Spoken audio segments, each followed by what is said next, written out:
That my brother, we are at war until you're free. None of our side is a voice. We're the voiceless. None of our side is a voice or the voiceless. Hope will only come now when we physically defy the violence of the state.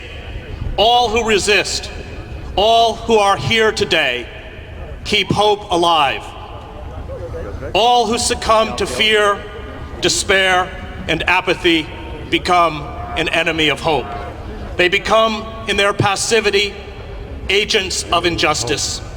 If the enemies of hope are finally victorious in this nation, the poison of violence will become not only the language of power, but the language of opposition. And those who resist here today with nonviolence are the last thin line of defense between a civil society and its disintegration. Hope has a cost. Hope is not comfortable or easy. Hope requires personal risk. It is not about the right attitude or peace of mind. Hope is action. Hope is doing something.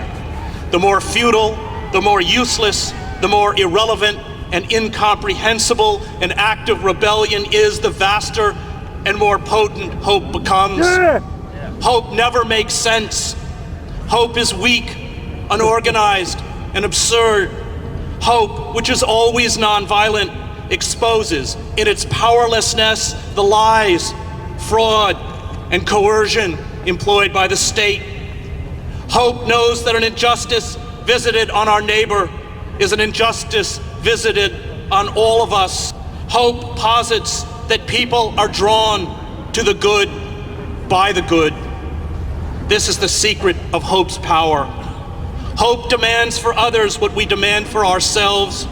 Hope does not separate us from them. Hope sees in our enemy our own face.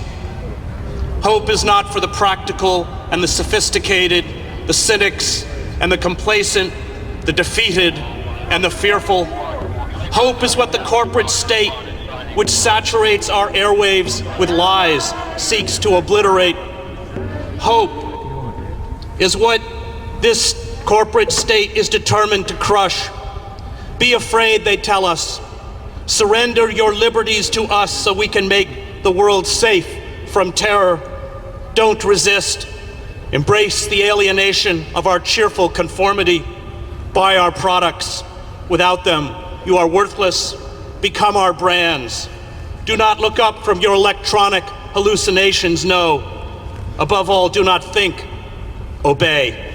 They say get back! We say fight back! They say get back! We say fight back! They say get back! I was honored to just realize that the veterans were going to lead this action.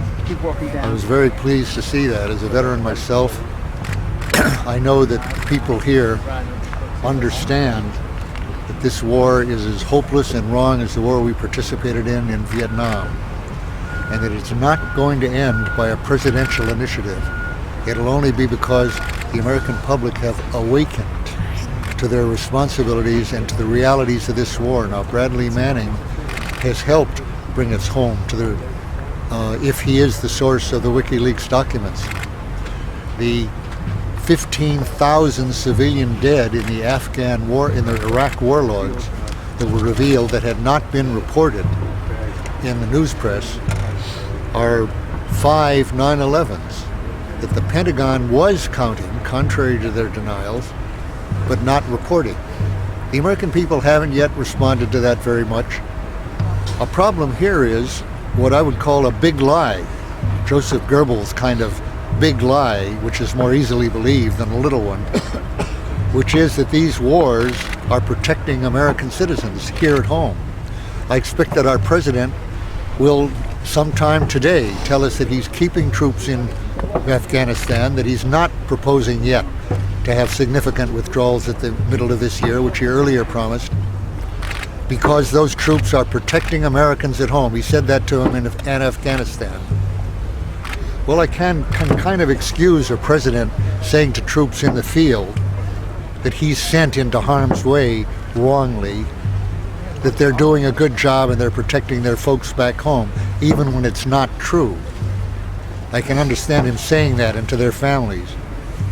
But if he looks us in the eye today in the television camera and blows that smoke at us and tells us that the troops in Afghanistan, hard for me not to say Vietnam or Vietnamistan, when he tells us that those troops are protecting us at home, that's not just false, that's the opposite of the truth.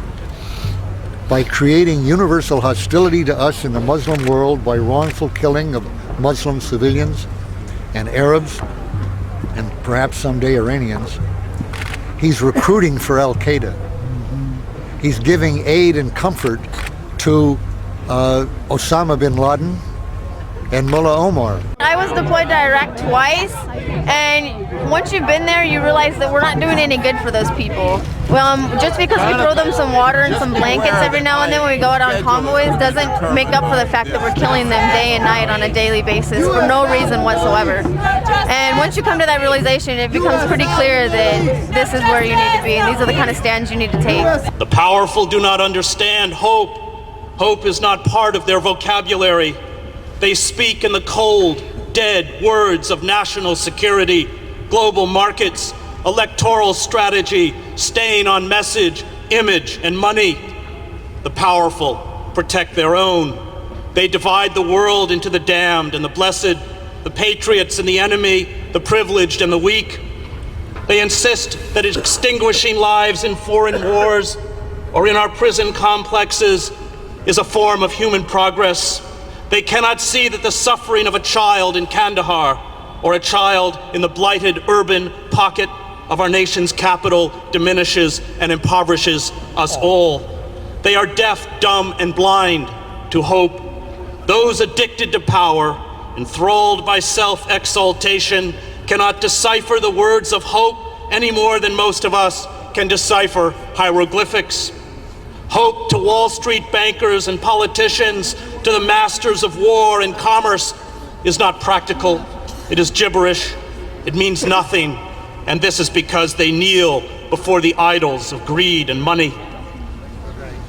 If we resist and carry out acts, no matter how small, of open defiance, hope will not be extinguished.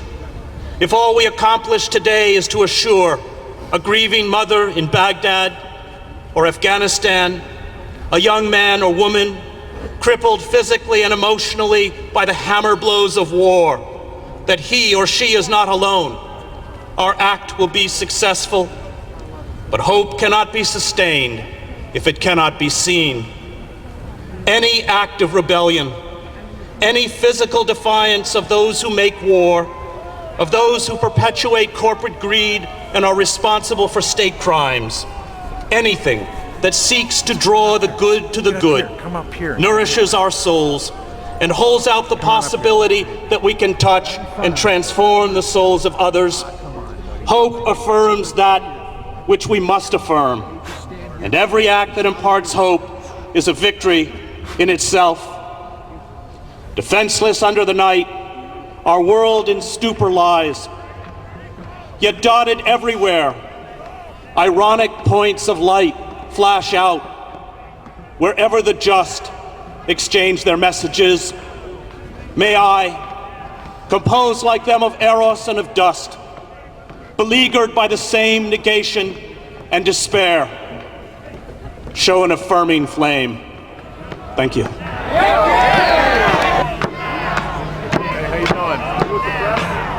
I've been in jail before, but I never tried to get arrested. That was all when I was a foreign correspondent.